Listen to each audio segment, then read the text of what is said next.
अस्सलाम वालेकुम स्टूडेंट्स। आज बेटे हमने थर्ड चैप्टर स्टार्ट करना है और ये चैप्टर है पीरियोडिक टेबल एंड पीरियोडिसिटी। और इसमें आज जो हमारा जो टॉपिक है वो है जी introduction to periodic table. Mean periodic table को किस तरह से डिस्कवर किया गया था, क्या थी और इसमें किस लेवल पे किस तरह से डिस्कवरी आई। तो आज हमने पीरियोडिक टेबल ही स्टार्ट करेंगे, उसका इंट्रोडक्शन स्टार्ट करेंगे। इसमें डिफरेंट साइंटिस्ट की क्या कॉन्ट्रीब्यूशंस हैं वो हम डिस्कस करेंगे। सबसे पहले हमने पहले भी डिस्कस किया था शुरू में, फर्स्ट चैप्टर में चले जाएं तो उस वक्त 11 एलिमेंट्स जो हैं, पहले 9 डिस्कवर हुए फिर 11 हुए। उस वक्त तो इतना ट्रेंड नहीं था इन चीजों के बारे में। फिर आहिस्ता आहिस्ता जैसे आगे 18 सेंचुरी में जाते हैं, वो आगे हम डिस्कस की करेंगे इस चैप्टर में, 63 एलिमेंट्स डिस्कवर हुए। तो फिर उन्होंने एक आइडिया लिया कि क्यों ना कि एक ऐसा सिस्टम बनाया जाए, एक ऐसी चीज बनाया जाए जिसके थ्रू हम इतने ज्यादा एलिमेंट्स को अलग-अलग स्टडी करने की बजाय किसी ग्रुप की या किसी एक स्पेसिफिक फैमिली की स्टडी कर लें, तो उसमें जितने भी उस कैरेक्टरिस्टिक से मिलते जुलते हों वो उसी के अंदर आ जाएं। इन अदर वर्ड्स हम एलिमेंट्स की क्लासिफिकेशन कर सकें। तो इससे क्या होगा कि पीरियोडिक टेबल में यही बताया गया कि इसकी डिस्कवरी से क्या हुआ कि जो इंडिविजुअल प्रॉपर्टीज हैं नॉन एलिमेंट्स की, वो क्या की गई, रिड्यूस की गई।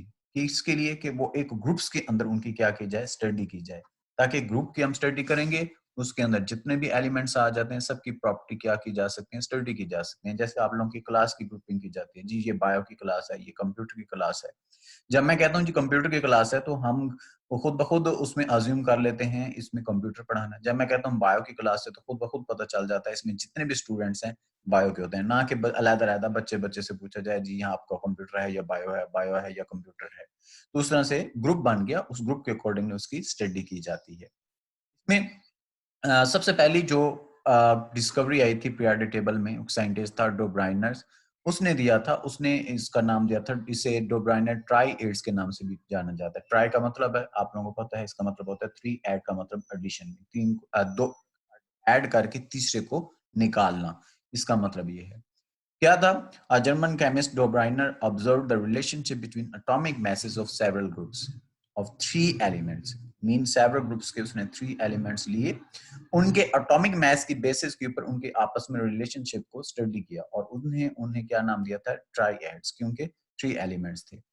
इस ग्रुप में उसने क्या किया, देखा कि जो दो साइडों वाले हैं, मीन हम कह सकते हैं ए बी एंड सी, 3 मेरे पास एलिमेंट्स हैं, ए और सी, दोनों को ऐड करके जब इसकी एवरेज निकाली गई एटॉमिक मैसेज की, तो जो मिडल वाला था उसका एटॉमिक मास बनता होता था। तो ऑटोमेटिकली वो मिडल में हम देखते हैं कि वो एलिमेंट आ जाता जिसकी एटॉमिक मास उससे कैलकुलेशन की, इस तरह से उसने इनको क्या किया था, अरेंज किया था। देख लेते हैं, एग्जांपल है, फॉर एग्जांपल है, मेरे पास एक ट्राइड ग्रुप की एग्जांपल है दैट कैल्शियम का एटॉमिक मास 40 होता है, स्ट्रोटियम का 88 होता है, बेरियम का 137 होता है। हमने क्या करना है, कैल्शियम और बेरियम के एटॉमिक मास को ऐड करना है, ऐड करने के बाद इनको 2 से डिवाइड कर देंगे, मीन एवरेज निकाल देंगे। उनका ऑलमोस्ट जो आंसर है 88 के लगभग आता है, करीब 3 आता है। तो हम देखेंगे एटॉमिक मास 88 किसका है जी, स्ट्रोंटियम का है। तो स्ट्रोटियम को उठा के इन दोनों के सेंटर में उसने क्या कर दिया था, रख दिया था। वही बता रहा है जी, atomic mass of strontium is the average of atomic masses of calcium and barium. ये देख लें, मैंने 3 ग्रुप्स आप लोगों के डोब्राइनर ट्राइएड्स के रखे हैं, 3 groups, group A, group B और ग्रुप सी। सबसे पहले लिथियम, इसका एटॉमिक मास बेटे क्या है, 7। पोटेशियम का देखते हैं 39 है। इन दोनों को ऐड किया, 2 से डिवाइड किया, 23। हम देखेंगे जी 23 किसका एटॉमिक मास है, हमें पता है सोडियम का होता है, तो उसको सोडियम को उठा के उसने सेंटर में रख दिया। अभी हमने एग्जांपल दी है, कैल्शियम और बेरियम का एटॉमिक मास उसने क्या किया था, ऐड किया 2 से डिवाइड किया, तो ऑलमोस्ट 88.5 आया। तो हम देखते हैं कि किसके करीब 3 है, या राउंड पर होता है, हमें स्ट्रोंटियम है उसका 88 या 87.5 होता है, तो उसके राउंड बोर्ड मिलता जुलता है, तो दोनों के सेंटर में उसे रख दिया गया। इस तरह क्लोरीन और आयोडीन का उसने किया हुआ है, इन दोनों का एटॉमिक मास का एवरेज निकाला तो 81 आया, ठीक है, मीन इससे मिलता जुलता था, 81 आया। तो उसमें हमें पता है कि ब्रोमीन का 80 होता है, मीन उसके राउंड बोट है, मिलता जुलता है, तो दोनों के सेंटर में उसने क्या बना दिया, ब्रोमीन। इस तरह से उसने groups A B C D E इस तरह से आगे अरेंज किए थे। तो इस तरह से उसने एलिमेंट्स को अरेंज किया और इससे क्योंकि 3 एलिमेंट्स इन्वॉल्व हैं इसलिए इन्हें क्या कहा जाए, ईच ग्रुप के अंदर 3 एलिमेंट्स इन्वॉल्व हैं इसलिए उसे ट्राइएड्स के नाम से जाना जाता है। इसके फिर आगे ड्रॉबैक्स आए, क्योंकि पहली थी कोई पता नहीं था अरेंज किस तरह से करना है। उसमें ड्रॉबैक्स में क्या था, कुछ एलिमेंट्स जो हैं वो इस तरह से अरेंज हो सकते हैं, ज्यादातर एलिमेंट्स को हम इस तरह से अरेंज नहीं कर सकते क्योंकि बहुत सारे एलिमेंट्स ऐसे हैं जिनका एवरेज एटॉमिक मास भी निकालते तो राउंड बोर्ड के करीब 3 नहीं आ रहा था। तो इस वजह से इसकी ज्यादा एक्सेप्टेंस नहीं हुई। फिर उसके बाद एक न्यू साइंटिस्ट था, बल्कि म्यूजिशियन था, न्यूलैंड। उसने अपना नाम अपने एक क्या कह सकते हैं कि आइडिया दिया एलिमेंट्स को अरेंज करने का, उसे लॉ ऑफ ऑक्टिव्स भी कहा जाता है या न्यूलैंड्स ऑक्टिव भी कहते हैं या लॉ ऑफ ऑक्टिव्स भी कहते हैं। उसने क्या किया कि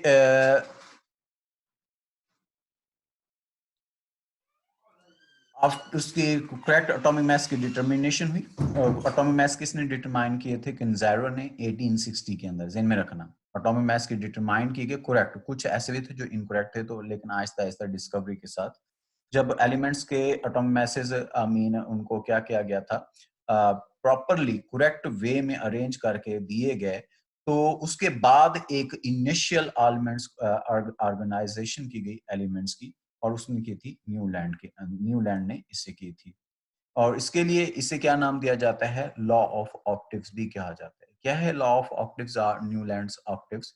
उसने क्या कहा, उसने देखा कि अगर हम एलिमेंट्स को अरेंज करते हैं according to their atomic masses, each 8 element mean 1 2 3 4 5 6 7, जब 8 वाला आएगा तो 8 की जो केमिकल प्रॉपर्टीज हैं 1 वाले से मिलती जुलती हैं, तो उसने उसे 1 के नीचे रखा।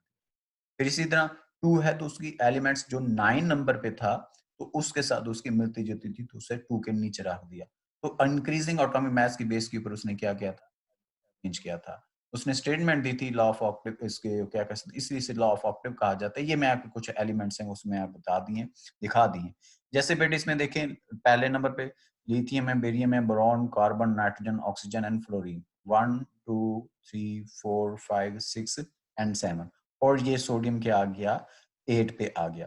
तो ईच 8 के बाद मीन 1 के बाद 1 का जो 8 नंबर बनता है वो सोडियम है, तो इसकी इससे प्रॉपर्टीज मिलती जुलती थी, इसलिए उसने इसके नीचे रख दिया। इसी तरह इससे स्टार्ट करें, 2 से स्टार्ट होता है, 2 3 4 5 6 7, और इसका 8 जो है वो ये एलिमेंट बनेगा। तो इसकी उसने प्रॉपर्टीज बेरियम और मैग्नीशियम की मिलती जुलती थी, उसके नीचे रख दिया। सोडियम से स्टार्ट करें, 1 2 3 4 5 6 7, 8 उसका कौन सा बन रहा है, पोटाशियम बन रहा है, तो इसकी प्रॉपर्टीज इससे मिलती जुलती थी, इसके नीचे रख दिया। इसकी मैग्नीशियम से कैल्शियम की मिलती थी, इसके नीचे रख दिया था। तो इस तरह से एटॉमिक मास की बेस के ऊपर उसने ईच एलिमेंट्स के बाद उसने कहता है कि केमिकल प्रॉपर्टीज में रेपिटेशन पाई जाती है, मीन अपनी केमिकल प्रॉपर्टीज रिपीट कर रहे होते हैं, यानी कि 8 वाले की 1 से मिलती जुलती हैं। वो था म्यूजिशियन। और जैसे पियानो में अब मुझे तो इसका इतना नॉलेज नहीं है, शायद आप लोगों को किसी का हो, कि जो उसके ऊपर बटन्स होते हैं और उसकी जो रिदम बनता है वो ईच 7 के बाद 1 वाले से उसका रिदम मिलता जुलता होता है, तो उसने उसकी बेस के ऊपर उन्हें क्या कह सकते हैं कि अरेंज किया था। जैसे यहाँ पे मैंने डायग्राम के थ्रू आप लोगों को शो किया, ये एलिमेंट्स है, मैंने एटॉमिक मास की बेस के ऊपर उन्हें अरेंज किया गया, मीन सबसे कम हाइड्रोजन का, फिर लिथियम का, बेरियम, बोरॉन, कार्बन, इस तरह से। तो जब इस तरह से अरेंज किया गया, यहाँ पे आप लोगों को एरो शो कर रहा है लिथियम का, मीन लिथियम है, तो इसकी जो प्रॉपर्टीज है यहाँ पे हाइड्रोजन की, सॉरी हाइड्रोजन की जो है सॉरी यहाँ पे आके सोडियम से मिलती जो रही है, मीन लिथियम से स्टार्ट करें और कार जहां तक आए 8 नंबर पे आए, तो इसकी जो प्रॉपर्टीज हैं इससे क्या हो रही है, रिपीट हो रही है। ठीक है, कलर से शो किया हुआ है, बेरियम की मैग्नीशियम से, बोरॉन की एल्यूमिनियम से, मीन उनका कलर मैच कर रहे हैं, कार्बन की सिलिकॉन से, नाइट्रोजन की फास्फोरस से, ऑक्सीजन की सल्फर से, इसी तरह फ्लोरीन की क्लोरीन के साथ। तो इस तरह से इनकी प्रॉपर्टीज के अंदर क्या पाई जाती है, रेपिटेशन पाई जाती है। केमिकल प्रॉपर्टीज का mean they have same chemical properties, जैसे लिथियम की सोडियम की सेम होंगी, बेरियम की और मैग्नीशियम की सेम होंगी, वो कहते हैं रेपिटेशन पाई जाती है। तो ये म्यूजिशियन की बेस, म्यूजिक साउंड की बेस के ऊपर उसने अरेंज किए। लेकिन इसमें भी ड्रॉबैक्स है। उसने क्या कहा कि उसमें पहले नंबर पे अपने पीरियोडिक टेबल के अंदर उसने अनडिस्कवर्ड एलिमेंट के लिए स्पेस नहीं छोड़ी थी, वो कहाँ पे आएंगे, तो कहाँ पे उसे अरेंज करना है, एक तो ये इसका था। दूसरा, इसमें नोबल गैसेस जो हैं उस वक्त डिस्कवर नहीं हुई थी, तो बाद में जब नोबल गैसेस डिस्कवर हुए तो उनकी भी स्पेस नहीं थी, तो इसलिए जो लॉ ऑफ ऑक्टेव है वो रिजेक्ट हो गया।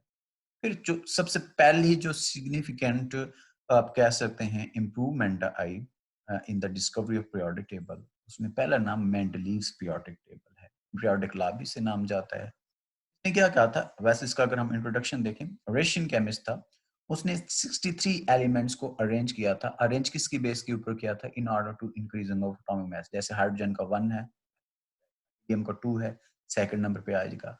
तो इस तरह से उसने रेपिटेशन की बेस के ऊपर, मीन एटॉमिक मास जैसे जैसे इंक्रीज होते जा रहे हैं, उसकी बेस के ऊपर उन्हें क्या किया था? अरेंज किया था। तो कितने एलिमेंट्स को अरेंज किया था? 63, क्योंकि उस वक्त 63 एलिमेंट्स डिस्कवर हो चुके थे। और उसने क्या कहा, मेंडलीव ने पीरियोडिक टेबल के अंदर हॉरिजॉन्टल रोज बनाई। उन हॉरिजॉन्टल रोज को उसने क्या नाम दिया? पीरियड्स का।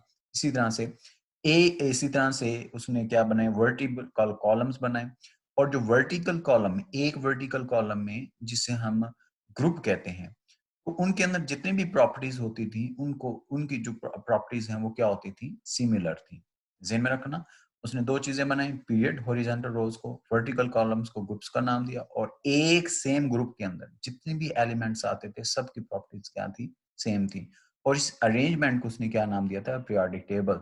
इससे पहले डोब्राइन ट्राइएड्स का नाम दिया गया, न्यूलैंड ऑक्टिव्स का आ गया। पीरियोडिक टेबल का नाम कहीं पे भी नहीं आया था, लेकिन इसने फर्स्ट टाइम क्या किया था? मेंडलीव ने पीरियोडिक टेबल का नाम जेन में किया।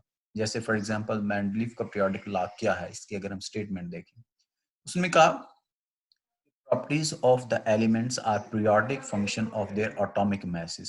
क्या मतलब है कि अगर एलिमेंट्स को एटॉमिक masses की बेस के ऊपर अरेंज किया जाए तो उनकी जो प्रॉपर्टीज हैं they have periodic function. Periodic function का मतलब क्या होता है? Repetition in their properties. Mean अगर पहला एलिमेंट्स है, उसके नीचे जो भी एलिमेंट आएगा एक स्पेसिफिक ग्रुप के अंदर, उसकी और फर्स्ट एलिमेंट की जो प्रॉपर्टीज हैं वो क्या होंगी? सेम होंगी। ये उसकी पीरियोडिक टेबल है। अगर यहाँ पे अगर हम देखते हैं जो मेंडलीफ ने देखा था। अब इसमें बेटे देखें, उसने नोबल गैसेस के लिए भी जगह रखी, उससे उसने क्या नाम दिया था? जीरो। ठीक है, 1 2 3 4 5 6 7 और 8 उसने क्या बनाए थे? ग्रुप बनाए थे। यूं जो अगर हम देखते हैं, इसको क्या नाम दिया जाता है? वर्टिकल कॉलम्स को हम क्या कह रहे हैं? ग्रुप्स। इस तरह से अगर हम चलते हैं, हॉरिजॉन्टल रोज को उसने क्या नाम दिया था? पीरियड्स का नाम दिया था।